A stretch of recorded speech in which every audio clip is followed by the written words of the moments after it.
Hi hello friends, welcome back to our channel Ashu Reddy kitchen and blogs. ఈరోజు మన ఛానల్లో చాలా సింపుల్గా ఇలా ఆలు ఫ్రై చేసుకోండి, చాలా బాగుంటుంది. టేస్ట్ కూడా చాలా సూపర్గా ఉంటుంది. నచ్చితే తప్పకుండా ట్రై చేయండి. ప్రాసెస్ అయితే చూపిస్తాను, చూసేయండి.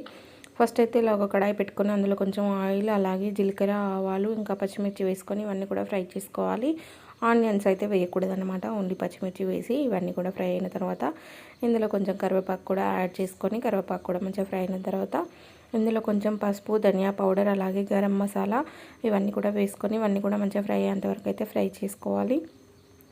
ఇదంతా కూడా ఫ్రై అయిన తర్వాత ఇప్పుడు కొంచెం సాల్ట్ వేసుకొని సాల్ట్ కూడా అటు ఇటు కలపెట్టుకున్న తర్వాత మనం ముందుగా ఉడికించి పెట్టుకున్న ఆలుగడ్డలు అయితే వేసుకొని ఇదంతా కలిసే విధంగా కలుపుకోవాలి.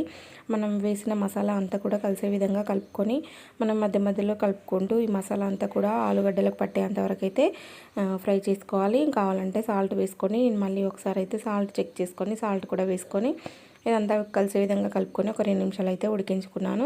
ఇలా 2 నిమిషాలు ఉడికిన తర్వాత చూసారా ఎంత బాగుందో. ఇంకా ఇలా ఆయిల్లో మంచిగా ఫ్రై అయితే చాలా బాగా టేస్ట్ ఉంటుందన్నమాట. ఇప్పుడైతే కొంచెం కొబ్బరి వేసుకోండి, మీ దగ్గర కొంచెం ఎండు కొబ్బరి ఉంటే అదంతా కూడా వేసుకొని మళ్ళీ ఒకసారి కలుపుకొని మళ్ళీ ఒక 2 నిమిషాలు అయితే ఉడికించుకోవాలి. ఈ కొబ్బరి అంతా కూడా ఆయిల్లో ఫ్రై అయ్యేంతవరకు అయితే ఉడికించుకోవాలన్నమాట. చూసారా 2 నిమిషాల తర్వాత ఇలా ఉంటుంది, చాలా బాగుంటుంది టేస్ట్. నచ్చితే తప్పకుండా ట్రై చేయండి. సింపుల్ అంటే చాలా సింపుల్గా ఉంటుంది. ఇంతే అండి. గ్యాస్ ఆఫ్ చేసుకొని సర్వింగ్ బౌల్లో సర్వ్ చేసుకోవడమే. ఓకే ఫ్రెండ్స్, నచ్చితే తప్పకుండా వీడియోకి ఒక లైక్ ఇచ్చి మన ఛానల్ని సబ్స్క్రైబ్ చేసుకోండి.